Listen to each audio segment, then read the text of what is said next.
Greetings of the day, my students. Welcome you to West Bengal Council of Higher Secondary Education. Now today, as you see, we will be gliding through the semester 3 examination, which is very near now.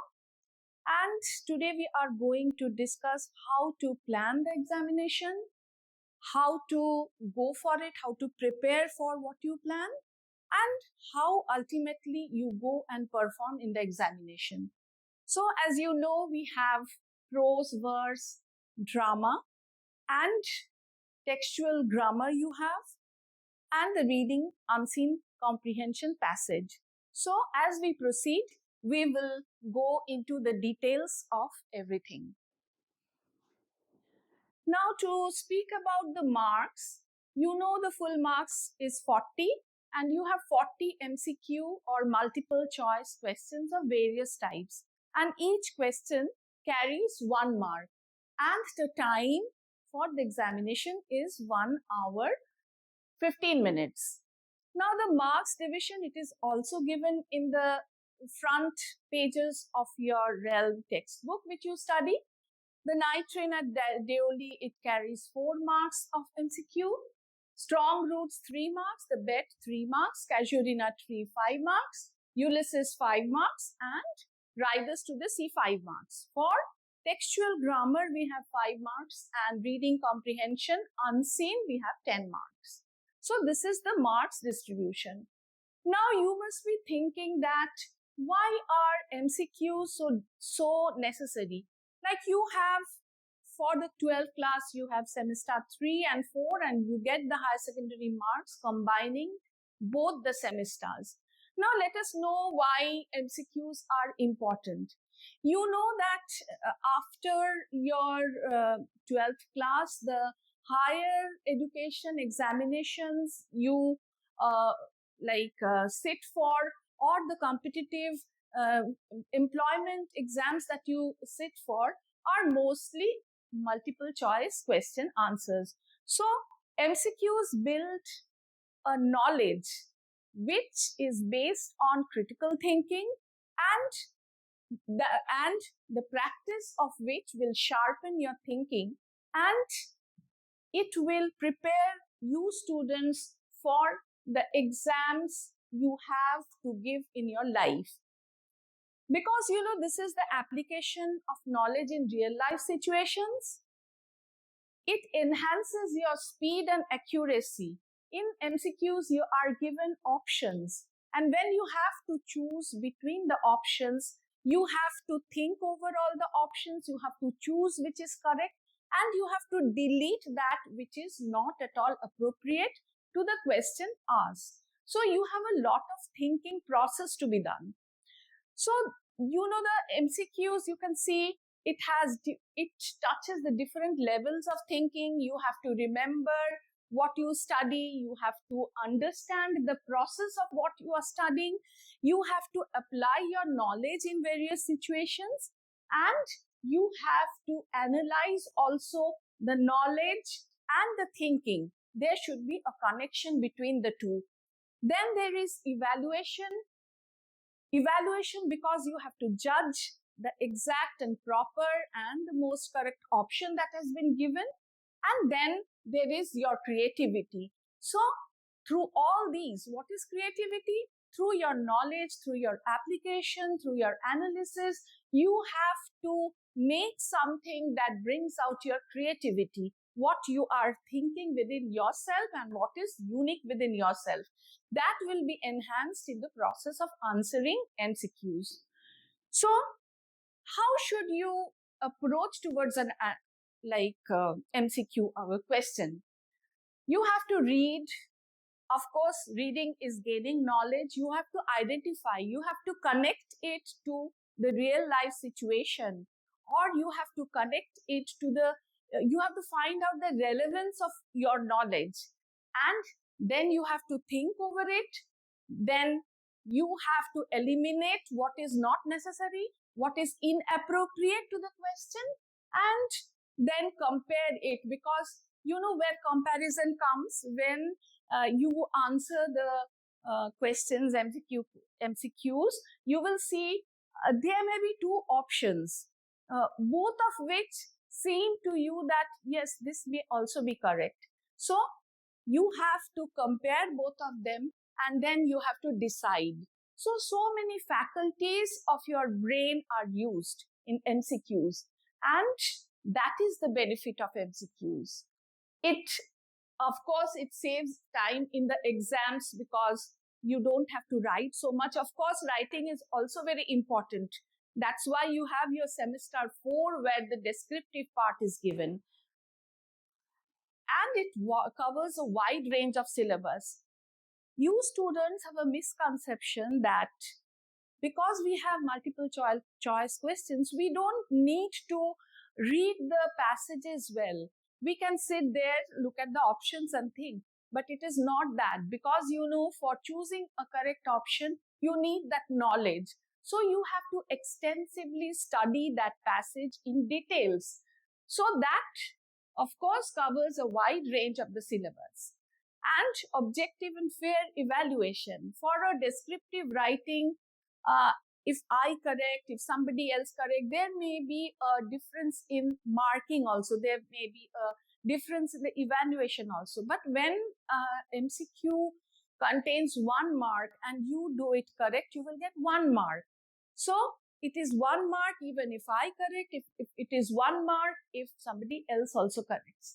So it improves reading comprehension also, because as I told you, you have to read the passage in details to know the correct option which you have to choose. Then there is, you are improving the exam taking strategies. That's why the council has decided to do this, because as I told you in my introductory sentences that it is very important, because most of the exams that you will be giving for your higher studies or for getting any job are mostly MCQ based.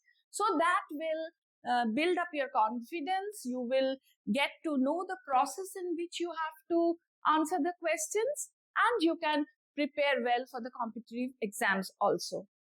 And of course, it is very evident that this whole process is encouraging independent thinking.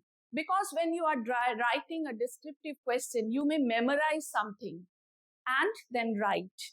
But you know, in the National Education Policy 2020, everybody is stressing on removing this rote memorization or memorization of things that we have to write in exams. There is introduction of conceptual thinking. So you need to understand the concepts well, not only memorize things. And for that, of course, MCQs encourage independent thinking. So the golden rule to answer MCQs properly and effectively is, don't ask which option looks familiar. You ask yourself which is the best option. So you have to choose that option which is correct. So MCQ is also not about guessing. What you students often have a misconception, as I told you before also, that you think, okay, I don't need to read the passage. I will see the options, then I will guess and choose. It is not so easy. It involves your knowledge and thinking process. So you must be very aware that you are not guessing, but it's about understanding, analyzing, and making the best choice. So this is very important for effectively answering the MCQs, not only in the English subject that I'm going to proceed with today, but also for all the MCQs that you will be trying in all the other subjects. So this is, the plan of action that you should be taking for preparing for your examination. Now, what are the aspects which you should focus on? It is awareness, sensitivity, and creativity. Awareness, of course, is knowledge. When you don't have knowledge of a thing, you cannot think on it. What is sensitivity? Sensitivity is the ability to accept new ideas and the ability to resolute the conflicts that are, to solve the conflicts that arise in a question, and also to accept the difference. Whatever difference is coming through your analysis, you have to accept that, you have to understand the concept and then go for the answer. Then it is creativity. As I told you before also, that there are different situations, and when there are different situations in the different options, it is your open-minded thinking, it is your creativity that leads you to solve the answer. It is not always that you will get the answer from the knowledge of the book. You have to think, like in the case studies. A case is given, so you have to think of the solution. So that is what is conflict resolution in the sensitivity part, and creativity in the creativity part, the ability to examine situations in the creativity part. So with all this in mind, what should you keep in mind when you are studying a prose, a verse, a drama, or solving grammar questions, or doing the unseen comprehension skills? It is identifying the main points, then organizing the ideas and informations. You have to understand the theme, because every passage, whether it is a prose or a verse, it has something to say to you. It has some message to give to everybody. So that should be like organized, and that should be understood from the passage. Then you have to apply your logical thinking, your power of reasoning, why it is happening so, the knowledge you are gaining, why you should accept that you should analyze. If there is a difference, why is there a difference, that you should think, and you should resolve it also. And comprehending the matter, do not memorize. As I told you, national education policy stresses so much on not going into the memorizing process, but accepting the conceptual ideas of a thing. Then, of course, because it is language, you have to interpret the basic language structure and also become familiar with the literary devices. This I will be explaining you in more details when I go into the chapter-wise discussions. So now you have to see what MCQ formats you have. There is the standard MCQ format in which we test your knowledge. There a question is given, a simple question is given, and 4 options are given. For example, as a generalized form, I have taken some examples, general examples, which is the largest planet in our solar system. So this is a question which is based on what you already know, the knowledge you have gained. So there will be questions like this, then there will be fill in the blanks, which is also knowledge based, because there is a question asked, the blank given, you have to fill up the blank with the correct option. Then there is a judgment question, a statement to be judged as true and false. So there also you need knowledge of the thing. But in this, you know, always only knowledge is not enough, because these true and false also come in statement form in your questions. Like 2 statements are given, 4 statements are given. So you have to choose which is the correct one. So there you have to apply your knowledge, apply your logical thinking, and analyze the thing. The Earth is a satellite of the sun. Here it's given just true or false. This question may also be in the form that choose which is the correct sentence. There it may be given the Earth is a satellite of the sun, the moon is a satellite of the sun, and 2 more. The Jupiter goes round the sun, and Mars is the red planet. 4 statements are given. You have to choose which is the correct. So it may come in that form also. Then there is column matching. This you have been doing since your childhood days. In column A, something is given. In column B, something is given, and the option is given. So you have to connect the options of column A with the correct answer in column B, and you have to choose from here. Here you need a lot of concentration because it often that happens that you know the answer, okay, but you confuse here with so many numbers and alphabets. So that is an important thing also. You have to concentrate a lot when you are solving the MCQs, because it happens so that you know the answer, but somehow some mistake happens. Then there is assertion reason. There are two statements and there are these options given. One is where A and R both are correct, where is both A and R are correct, but R is not the explanation of A.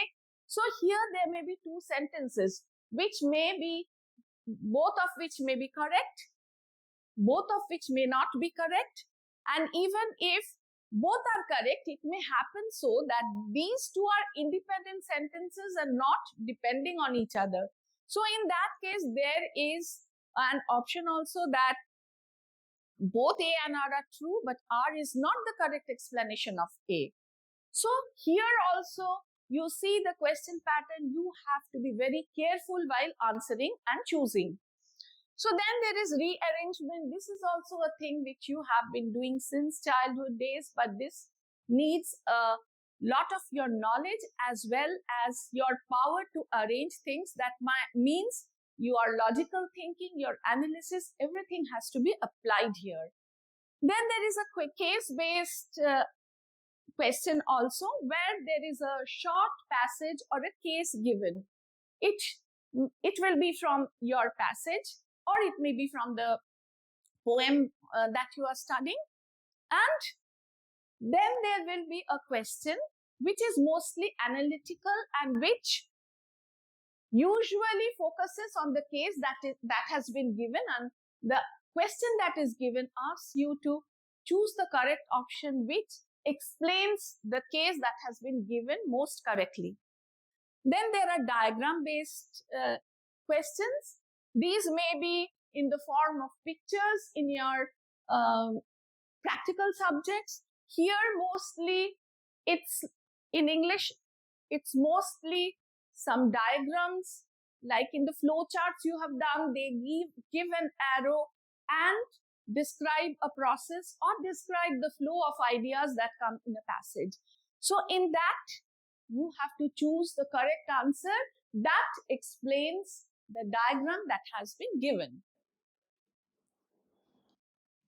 So with this, we come to the first passage that is in your realm book. So the first passage is Night Train at Delhi. We will just revise the lessons as your semester 3 exams are very near. I will just be telling you on which points to stress when you study. Remember, you have to study the lesson in details.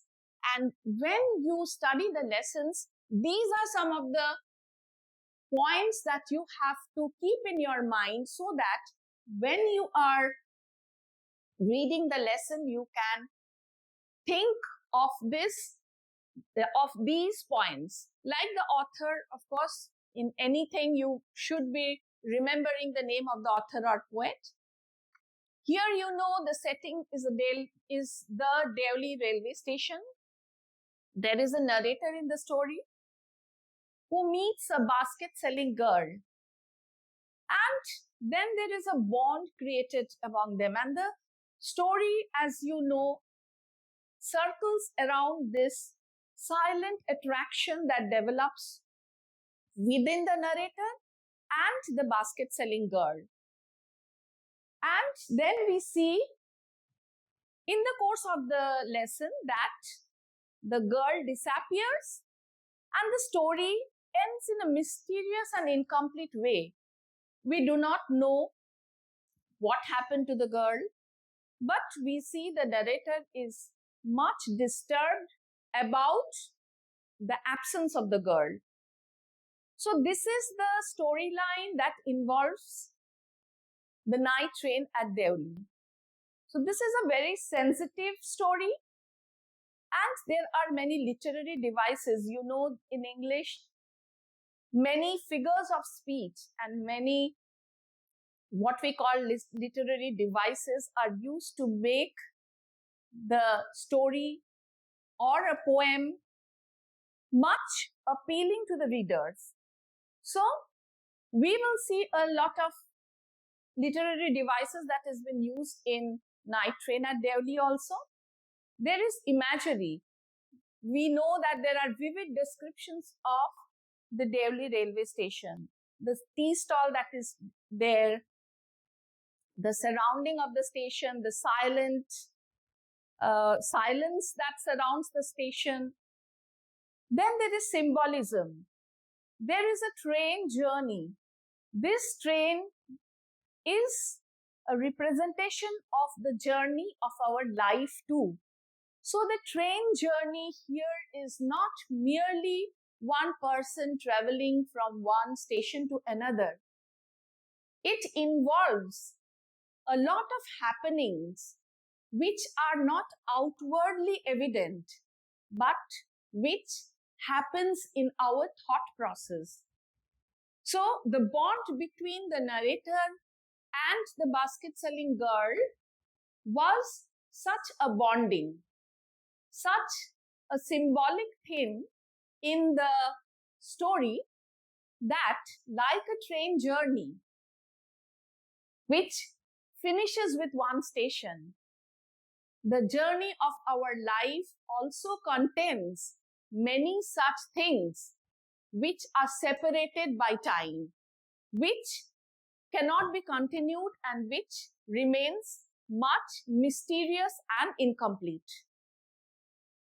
Then there is repetition. We see repeated thoughts of the girl. The narrator is repeatedly thinking of the girl. Whenever he is crossing the Deoli station, he wants that he wants from within that he should be seeing the girl. And we see when he is not seeing the girl, he is going and asking the people there whether they have seen the girl. So all through the lesson, when we see the narrator is going to and fro from Deoli to his grandmother's house and then coming back, we see the repeated thoughts of the girl are there in his mind. Then there is a contrast which shows the busy train, because in a train the seller comes and tries to sell things. Even for the basket selling girl, she was also coming in the station when coming in the windows, near the windows of the train when the train stopped, and was trying to sell her baskets to the people there. And the setting of the Deoli station is very, very quiet, silent. So after the train moves away, life there is completely silent. So there is a contrast within in the busy train and the quiet Deoli station. Then we come to the suspense element, which happens in the ending. Because the girl, the basket selling girl, she just disappears without anyone knowing about her whereabouts. So that is also the irony of this story. The narrator, though he is thinking of the girl all the time, but he actually never finds her again and does not come to know from anybody also where the girl has gone. So that is the irony of this lesson. So here I have framed some model MCQs for you that may be set on this particular story. If you want more options, the council has brought out a book of model questions where you will find an accumulation of questions from every lesson and also many model question papers sets which you can practice to gain perfection. So with this, we come to the MCQs that can be set. Please take a screenshot of this because when you practice, you can have these in mind. You can have in mind the types of questions that can be given. And I have given the answers here also. I am not reading this slide. Please go through these. The first one is a knowledge-based question which we call a general MCQ. Then there is a fill in the blank. Then there is consider the following statements. So this is one type of true and false questions that I was mentioning you about. So here two statements are given, and statement 1 and 2 and 4 options are given. You have to select which is the best option. The answer is given here for you just to tally with what you are thinking and what the answer is correct. But I would suggest you to solve this on your own and then match it with the answers that have been given. Then this is a case-based question where, you know, the girl, a case is given and you have to give the interpretation. You have to choose that interpretation which most appropriately explains the narrator's behavior. So here is the behavior of the narrator that is given. From the options, you have to choose which is the best option that describes this behavior of the narrator. So this is a case study based question. Then there is assertion reason. One sentence of assertion is given and another of reason is given and 4 options are given. So you have to analyze these properly, apply your logical thinking and then choose the correct answer. Then here is the arrange the following events. So this is what you are reading in the story. You have to understand the story very well and then you have to arrange the sequence of these. So here also you have to have the knowledge of the story, the events that are happening, and then you should have the logical thinking power to arrange and also remember what happened when in the story. Then there is matching the column and there is a conceptual diagram given. So this is a diagram which shows the flow of events. So this event, for this particular concept, the question is which of the following best explains the overall thematic progression represented in the diagram. So here is a representation of the thematic concept of the story. So from these 4 options, you have to think critically and analyze which is the best option that correctly matches this process of thinking or this concept. With this, we go to the next lesson, which is strong roots, where the author is Dr. APJ Abdul Kalam. And as you know, this is a part taken from his autobiography. The setting is Rameshwaram in Tamil Nadu. As you know, the description has a family, his family, which is very simple, disciplined and spiritual. He had a lot of inspiration from his father, Jainal-abdin, who was very wise and very humble also. And he was a great part in maintaining the communal harmony among the Hindus and the Muslims in his area. There, the Hindus and Muslims lived very peacefully. And his father was also very close to the Muslim priest who was Muslim and Hindu, both the spiritual heads, they were good friends. So that also spread a message of communal harmony. Then we see a beautiful explanation of prayers. We see in the passage that the prayer gives us strength, peace, and spiritual connection. And in prayer, we all become equal. There is no rich and the poor, because when we go to God, when we go to Allah, we all go to ask something. So there we all have the same status. So there is a place. It may be a temple, it may be a masjid, where we go to ask something through our faith, and there we all get connected together. Then there are explanations of the different values, faith, hard work, and simplicity.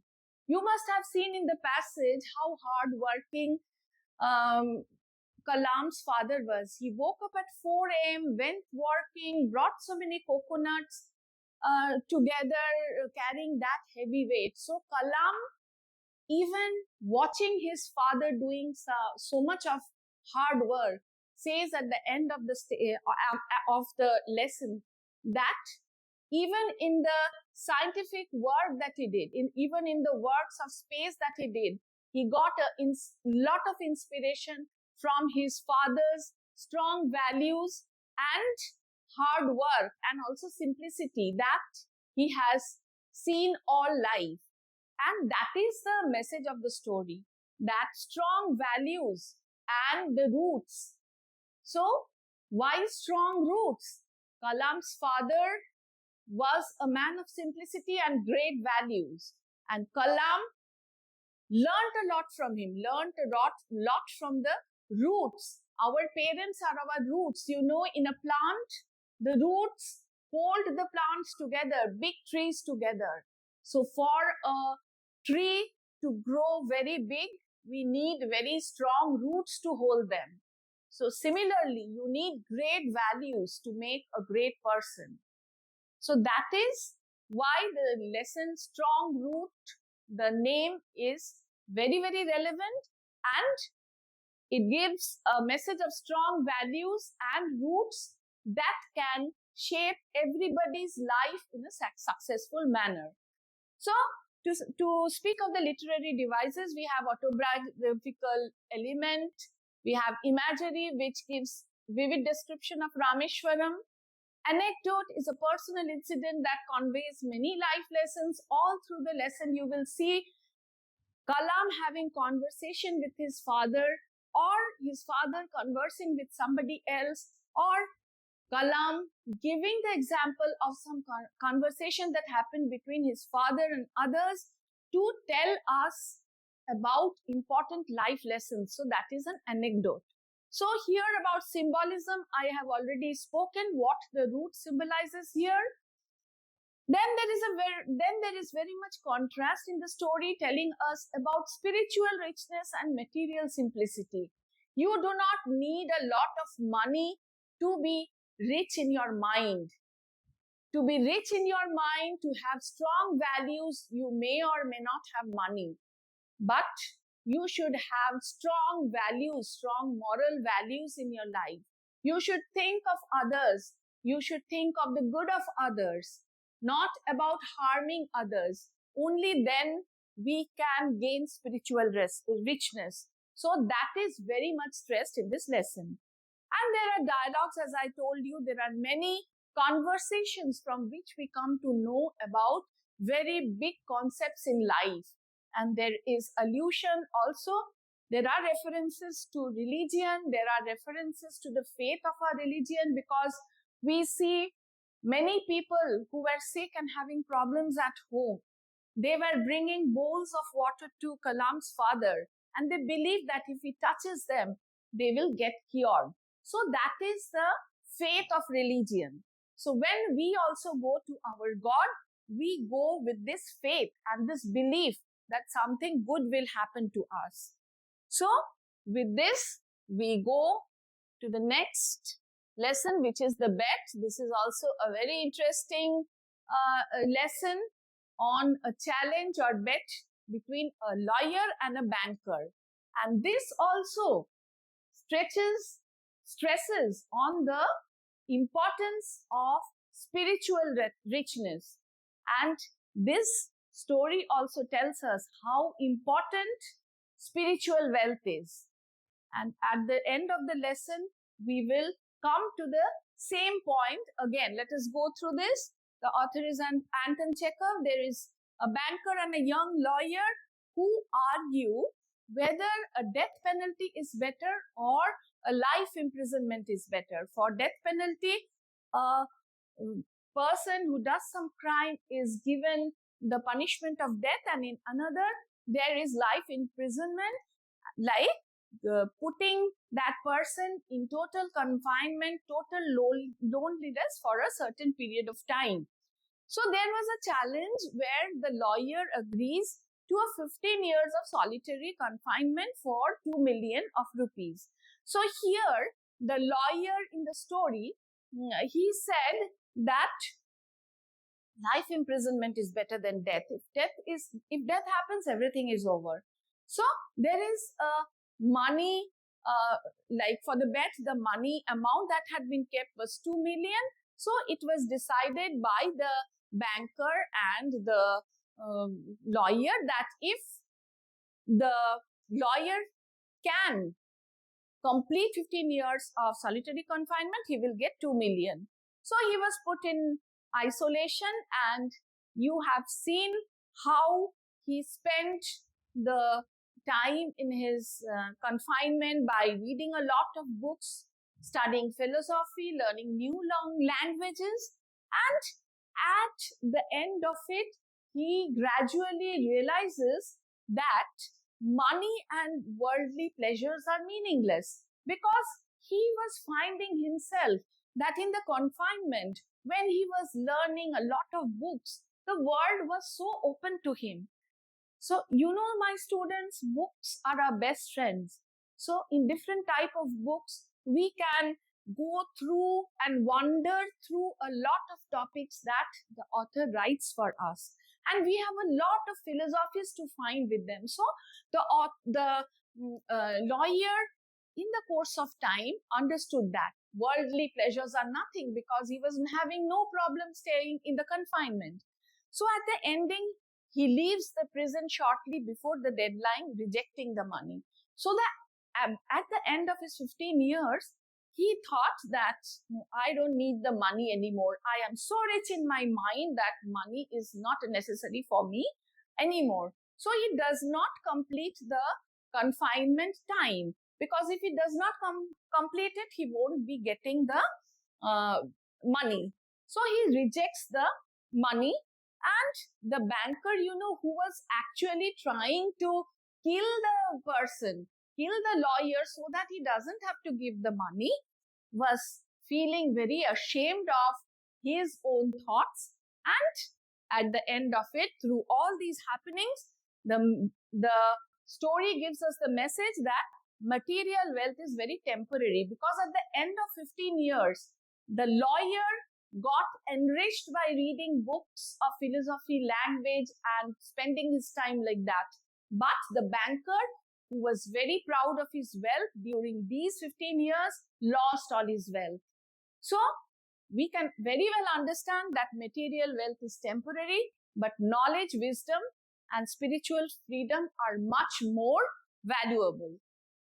So here I have given for you in a nutshell the early years, the lawyer, how he had spent the 15 years. In the early years, he enjoys books, wine, and comfort through imagination.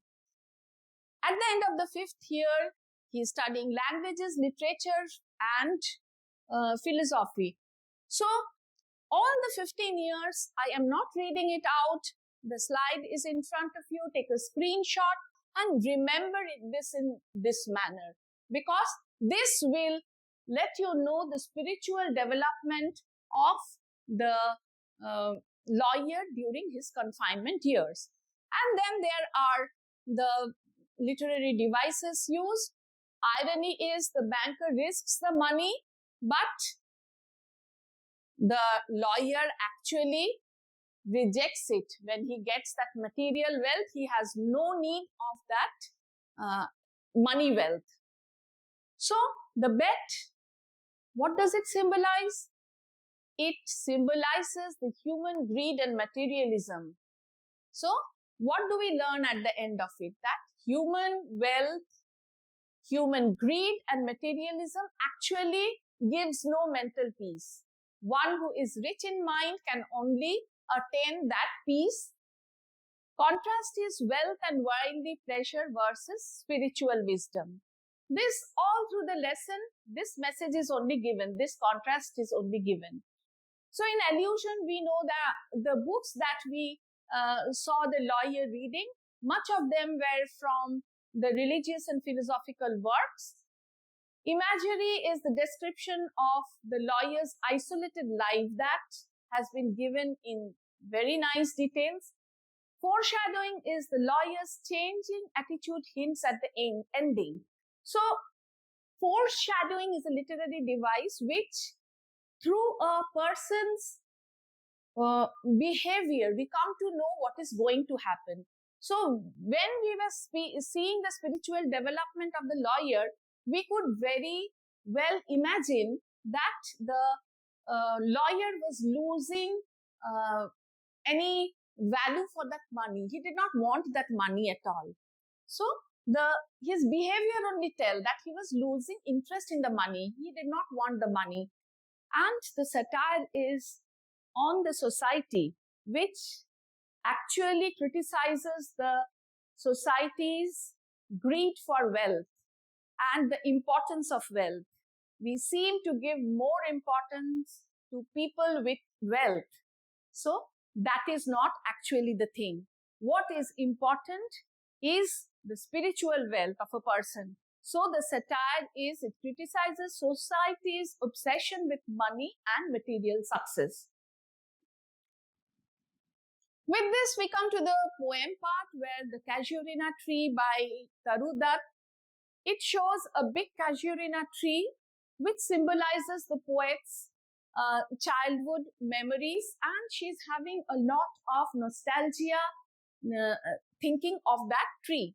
When she is outside India, abroad, even on seeing the beautiful nature there, what reminds her is the big Casuarina tree. So, in this poem, the poem celebrates the beauty, strength, and grandeur of nature. And there is nostalgia, there is going back of the poet to her childhood days where she played with her siblings, she played with her brothers, sisters, and loved ones. They are no more, they have died, and she's feeling sad for them.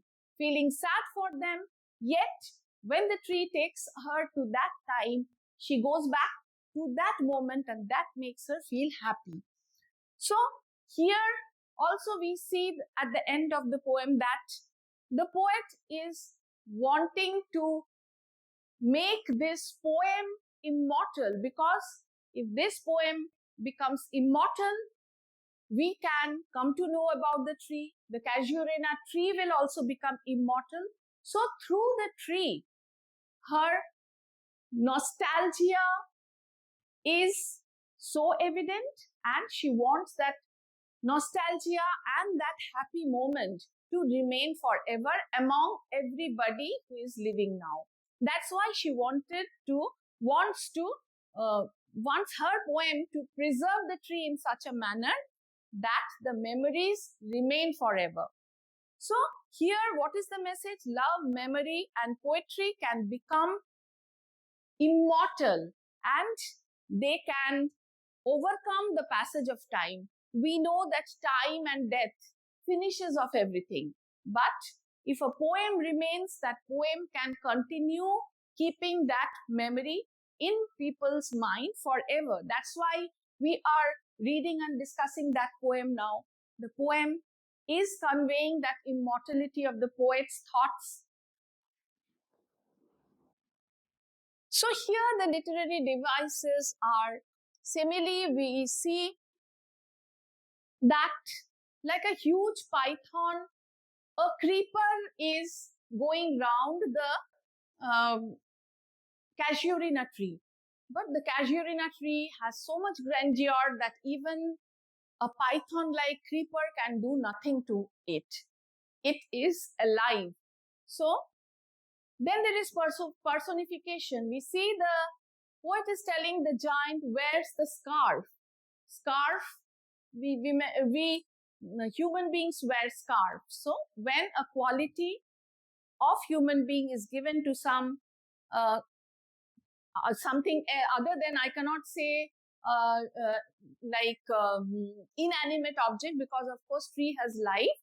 So someone other than a human, then it is personification.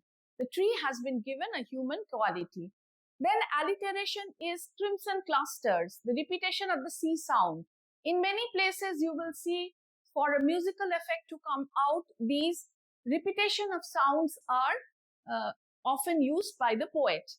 Then onomatopoeia is, we get the sound, it evokes the sound of something. So we see the kokilas hailing the day. So the cuckoos are crying out and welcoming the day. Then there are imagery, metaphor, apostrophe is when the poet directly addresses the tree. The giant tree presents dear tree, I have never thought of thee. So the poet is directly talking to the tree. Symbolism, we have talked about that it represents the poet's childhood memories. Enjambment is when, one line of the poem does not give one single meaning. It continues, the line continues to the next line to complete the meaning. So there are many lines like that where we get this. And the contrast is the joyful sounds of nature contrast with the poet's sad memories of the dead. So here we see nature is beautiful. We see different sounds of nature. We see the flowing of a river, the sound of that, the waves against the rocks. So these are all beautiful sounds of nature, but that is contrasted with the poet's sad memories of the dead. So that is a contrast that has been given.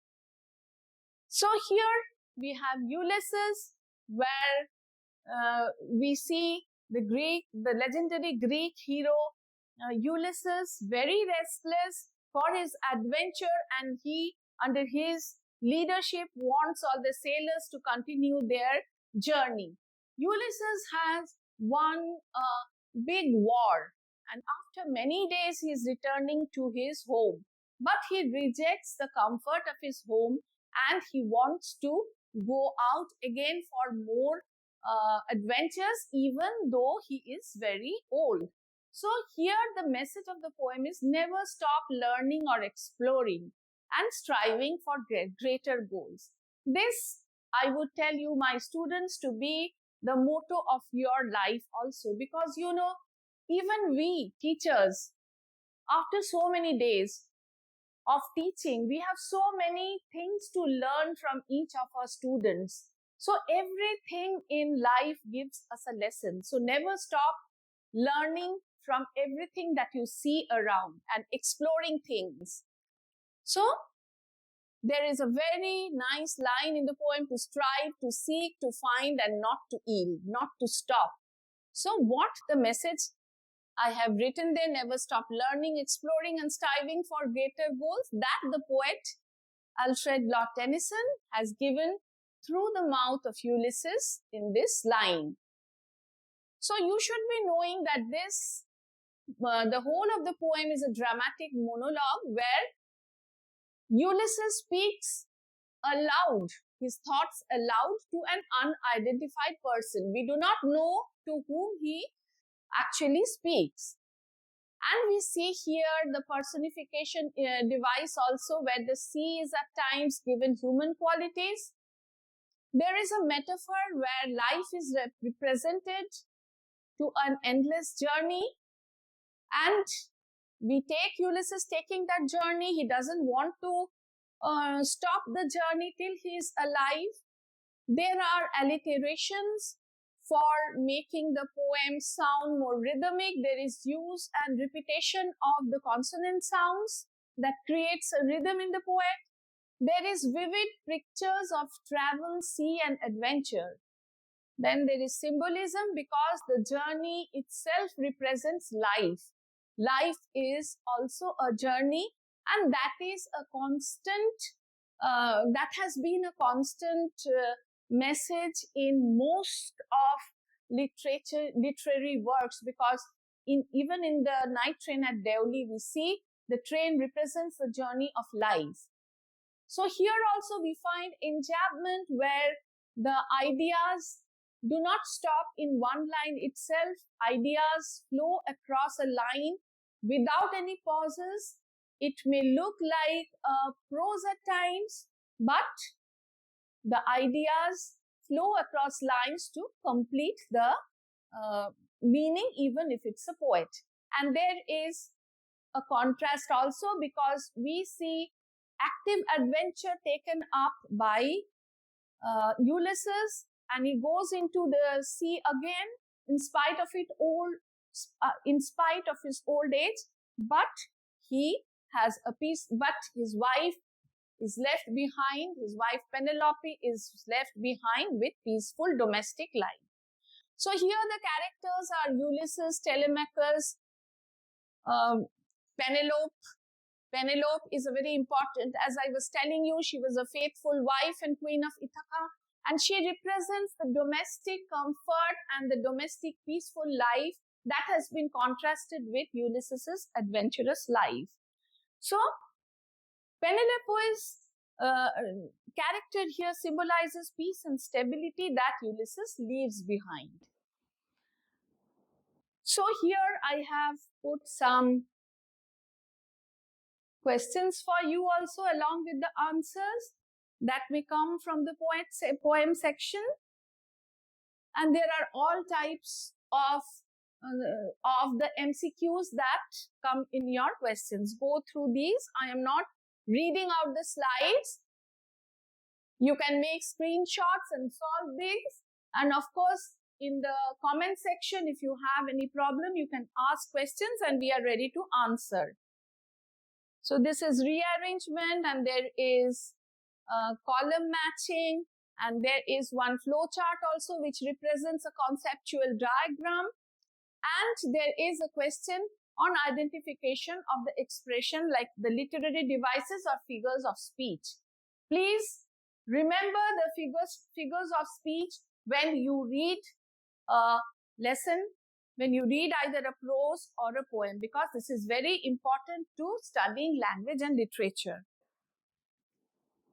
Then there is the drama Riders to the Sea, which J.M. Synge has written, and this is a play which has been set in the Aran Islands in Ireland, where Moria, an old mother who has lost all her sons to the sea, all her family to the sea, is the central character. The sea becomes a very powerful force here that has taken away all the men in Moria's family. So we see Moria's last surviving son. Even if all the deaths have happened, yet for his livelihood, for the livelihood of the people of the Aran Islands, Bartley had to go to the sea. And it is a tragedy that even Bartley falls into the sea and is killed by a horse. So at the end, we see Moria's acceptance of all these deaths. So we see that after everybody, all the men in her life died, she is thinking that, okay, now I have nothing more to do. So that is resignation of fate, because in that island, the men had to go to the sea for their livelihood. So the theme here is of fate, death, suffering, and the nature of human helplessness. Even if the sons were dying, Moria had nothing to do. She had to resign to fate. So here, the message is human beings are powerless in front of their destiny and also in front of the forces of nature. So here also the literary devices are given, the symbolism, foreshadowing, irony, all through the lesson. Keep these in mind when you read through the lesson. You try to understand all these points that have been given here. try to identify all the devices that has been given here.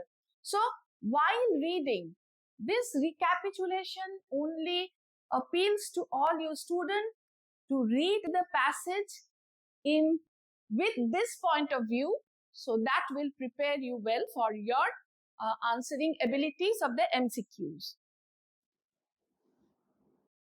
So here, for your convenience, I have given a small description through an infographics of the characters that are in the play.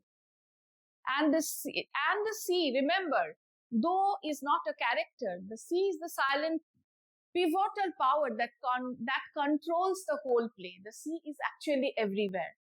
So it takes means it takes away life. It gives means it is a means of livelihood to the people there. So remember that when you, because you know a question, it will not be in semester 3, of course, but you have the same play in semester 4. We would discuss in details then, but there the role of the C is a very important point that we often discuss. So the themes are very important. The themes of fate and destiny, death, power of nature, human helplessness, mother's grief, acceptance, poverty and survival, and universal suffering. All these are prominent throughout the play. So textual grammar. Textual grammar will come from your prose and verse. There is synthesis of sentences, splitting of sentences, narration, and correction of errors.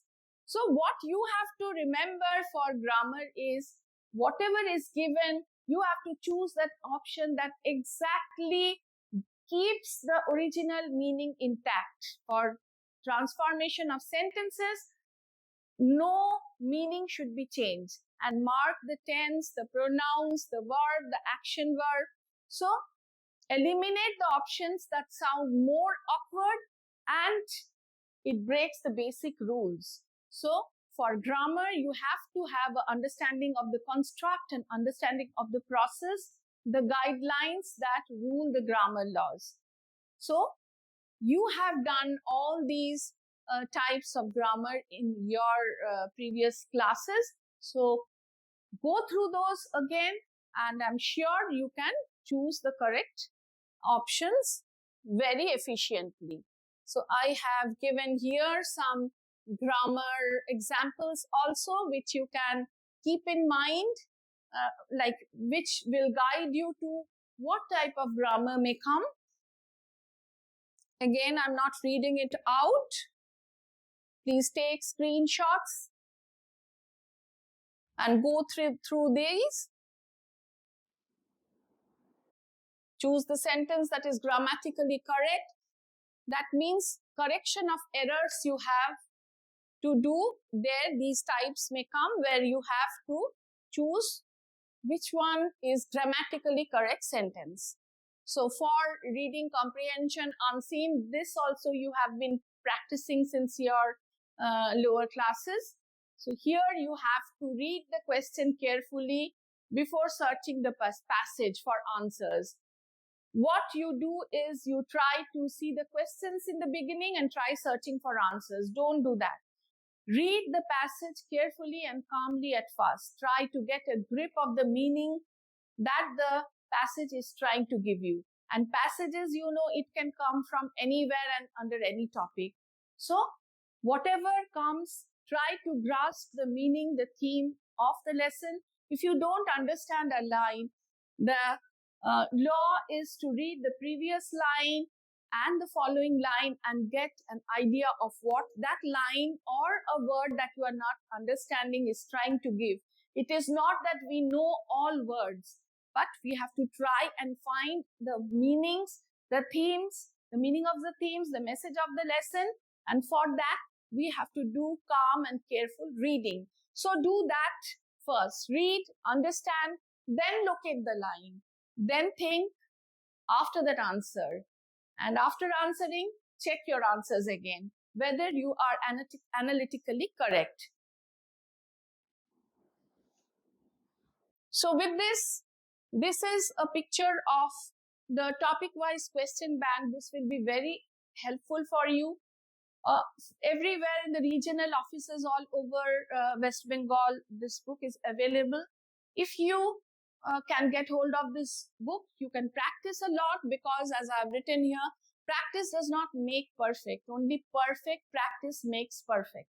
So it's many times, we keep practicing, but what we are practicing is very, very important. So we should do that. So practice isn't the thing you do once you are good. It is the thing that makes you good. So once you practice more, of course, you will attain that efficiency to do good. So practice makes us perfect. After a long time of practice, of course, your work will become natural, skillful, swift, and steady. And to end it all, practicing with purpose is the key to progress. And I'm sure, my students, you will plan, you will prepare, and you will do very well, and you will perform very well.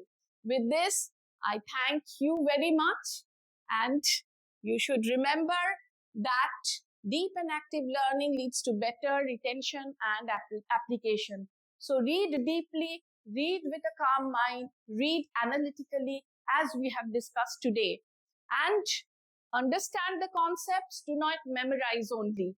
Apply and connect your knowledge to what you are learning. With that, my students, I wish you all the best for every day and all your future endeavors. And I hope you have a good learning session, and best of luck for whatever you do in life. Thank you very much.